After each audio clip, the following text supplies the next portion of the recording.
in the pro wrestling community online, at least. Arn Anderson's son passed away this week. I'm not sure if it's his younger or old, the oldest son. Certainly, condolences to the Anderson family.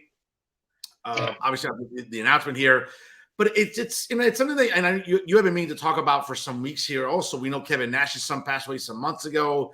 It just seems like the IWC is made up of so many emotionally immature and just toxic human beings. Where let a family grieve or whatever the case may be, but don't be so quick to just jump in because, I don't know, you feel attacked or something, you're feeling defensive.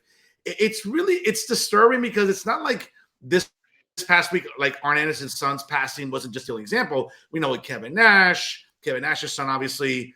It just seems like fans get really, really fickle for no reason. Like, grieve, let people's families grieve, and don't be so quick to just get a zinger in or, a quick burn. Like, it doesn't do anybody any good, and it just makes it makes the fan base look bad.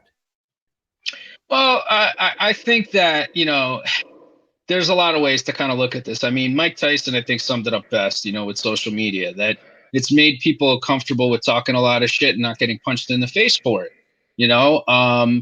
and, Bailey, I believe, was one of the people that commented on Arn's son's passing, which, our sincere condolences here from Work in the Marks and the Work in the Marks family to the Anderson family. It's absolutely tragic what happened, and all the best to Arn and his family in the future. But Bailey had commented, my thoughts are with you, Arn, or, something to the effect of like, I'm so sorry, Arn. And somebody responded with, no, you're not.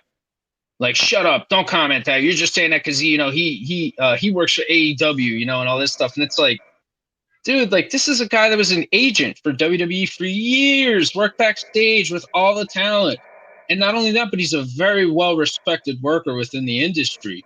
So, I mean, for people to, like, think that, like, they can, like, because Bailey's, a heel character, because she wrestles for WWE, that gives them free reign to say, no, you're not sorry. It's like, who the fuck are you, And even with Kevin Nash, Tony Khan, I think, or somebody had commented something about Orange Cassidy. I don't recall what it was exactly. I don't know. Maybe Dee could find it for us here, but somebody had made a comment criticizing Orange Cassidy or something about Dynamite.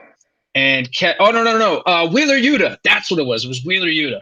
So somebody had said that Wheeler Yuta in the match with Moxley, where he fucking bled all over the place, I guess it's contagious, and started bleeding all over the fucking place at the end of the match, and Moxley had him in a fucking submission. They compared it to the iconic shot of Stone Cold Steve Austin in the sharpshooter bleeding from his head at WrestleMania 13.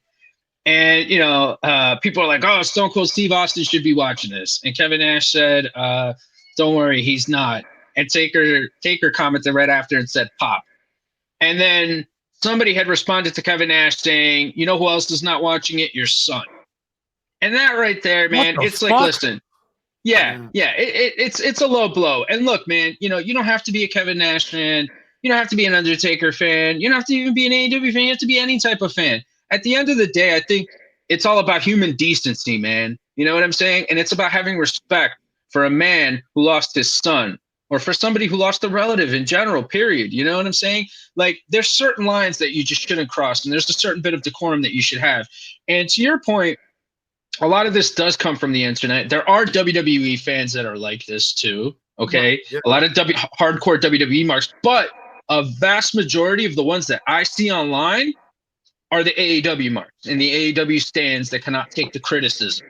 You know what I mean? And I'm not just talking about the journalists out there. I'm also talking about the talent. Like, there's people out there that, give a little bit too much attention, a little bit too much notoriety to this type of behavior. And I think that this is something that needs to stop.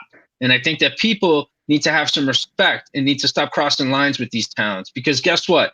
These guys gave a lot of their lives, their knees, broken bodies, man, just to entertain you people.